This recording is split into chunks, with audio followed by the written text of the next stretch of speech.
Ainsi donc, je prie que tu ouvres nos yeux, afin que nous puissions travailler ensemble pour faire avancer ton royaume.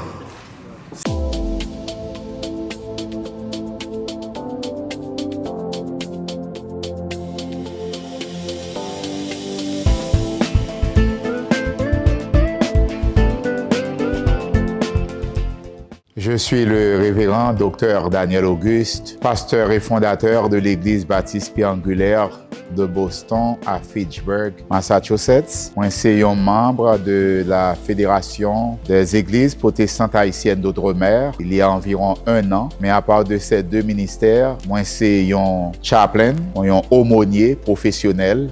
Moi, c'est un membre de cette grande fédération mondiale qui réunit pasteurs à travers le monde. Mon rôle dans la fédération, moi, c'est le directeur exécutif du comité central et des services aux membres.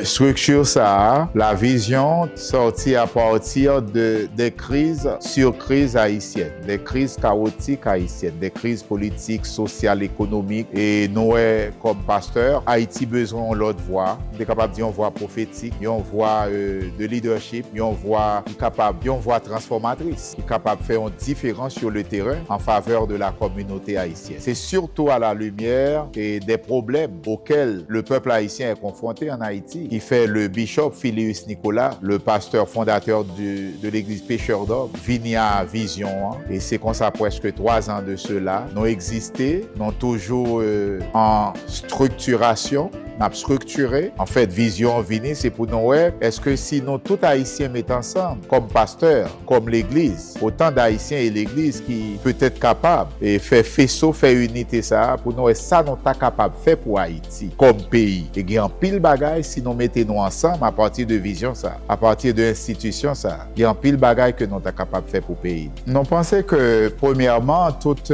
institution doit être publique. Et il y a une façon pour nous publique, c'est pour nous inaugurer officiellement et publiquement. Donc maintenant, nous disons à la communauté haïtienne dans la diaspora que nous existons. Mais non, mais vision non, mais mission non, mais programme non, mais côté non sorti, 3 ans de cela, mais ça, nous t'as rien fait si vraiment nous unis nous ensemble. Nous avons besoin d'adhésion pasteur pour nous au moins à la même page. C'est un effort colossal pour le porter succès, pour l'atterrir, pour le matérialiser, pour nous délivrer. Parce que 10 pasteurs pas qu'à changer Haïti vraiment, on a besoin de changement qui est existentiel là. On a besoin d'une communauté de pasteurs, une cohorte de pasteurs bien unifiés, bien cohérents pour nous mettre nous ensemble et puis nous déjà contre problème yo. Maintenant pour nous voir comment pour nous mettre ressources ensemble, pour nous faire collection de ressources, collection d'énergie, de savoir, de connaissances, et puis pour nous faire la priorité des besoins. Après tout, nous sommes haïtiens. Rien n'est facile avec nous, surtout en travaillant ensemble. La communauté chrétienne serait la dernière chance, parce que toutes les autres communautés ont déjà parlé. Je dis, qui ça les protestants fait? Qui ça les pasteurs qui ont multiplié l'église en Haïti et à l'étranger fait? Est-ce que c'est continuer à ouvrir l'église seulement, faire monter le ciel, et pour pas penser à mon nom, le quitter l'église à captonner dans la communauté? Moi, toujours dit, mon yo, m'en passer 3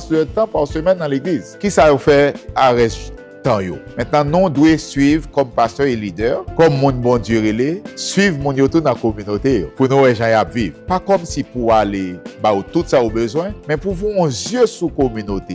Et Jésus lui-même dit ça, il va dans la communauté, il doit aller d'abord à Jérusalem, c'est votre communauté. Il doit aller à Judée, dans la Samarie et jusqu'aux extrémités de la terre. Donc nous ne devons pas seulement suivre les chrétiens dans l'église, à l'intérieur des murs, mais c'est aussi à l'extérieur des murs. C'est l'appel, c'est la mission centrale de l'Église, de suivre les chrétiens et de les servir où qu'ils se trouvent. Donc, je pense que c'est ça n'a pas fait. Nous avons une bonne foi, nous avons une bonne volonté, nous avons une bonne intention. En pile pasteur dans FEAPRO, dans la Fédération des Églises protestantes, nous mettons des heures par semaine et par mois. On essaie de revendre la vision aux autres pasteurs qui n'ont pas encore entendu parler de l'institution. Si on arrive à faire ça, maintenant après, ça nous avons fait ensemble pour Haïti. Haïti a besoin de nous. C'est pas facile. C'est pas facile, bien entendu. Parce que, et par faute, donc, c'est pas facile. Et c'est comme ça, nous, comme peuple. Mais comme nous-mêmes, nous, c'est leaders et chrétiens, nous pensons si nous mettons nous ensemble, qui sait ça, bon Dieu, capable d'utiliser nous, pour nous faire pour pays, nous, Haïti,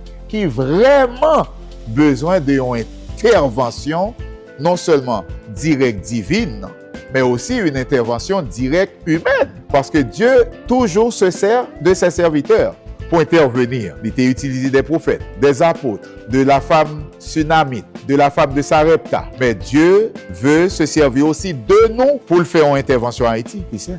L'appel immédiat, c'est de dire aux pasteurs qui sont de bon cœur, tous ceux qui le souhaitent, nous les attendons. Nous sommes les deux bras ouverts pour que nous puissions créer, innover, continuer cette mission, cette institution. Notre mission est grande et vaste et est globale pour tout le territoire d'Haïti. Pour nous, est-ce que nous sommes capables de léguer un bagage pour le peuple haïtien? Nous vivons en Haïti, pas de l'hôpital, pas de cimetière, pas de dispensaire, pas de marché pour mon chita, pas de l'école, assez pour mon aller l'école. En fait, pas de rien en Haïti. Le minimum qui existait est fermé. Bah, la fédération va changer ça m'a dit là.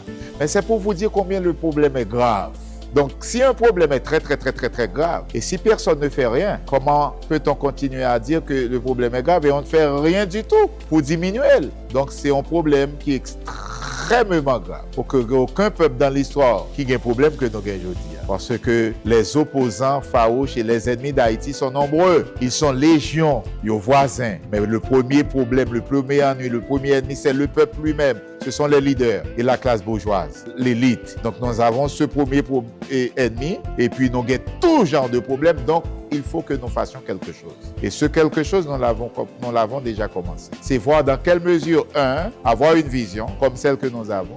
2, inviter les pasteurs à venir entendre de la vision. 3, nous asseoir ensemble et discuter comment peut-on essayer de mettre la mission de cette vision en exécution et comment le peuple pourrait bénéficier de la mission de la vision que nous chitons ensemble pour nous échafauder et penser. C'est pas difficile. Il y a l'autre peuple qui fait. Les autres peuples le font. Les Libanais, ils font des choses pour leur pays. Les Égyptiens, ils le font. Les Juifs, ils le font. Les Chinois aussi en font. Il y a d'autres peuples qui ont fait des projets dans la diaspora pour leur pays. Mais nous-mêmes, nous n'avons qu'à faire le tout. Pensez que c'est possible. Donc, n'a prié bon Dieu, frère Eric.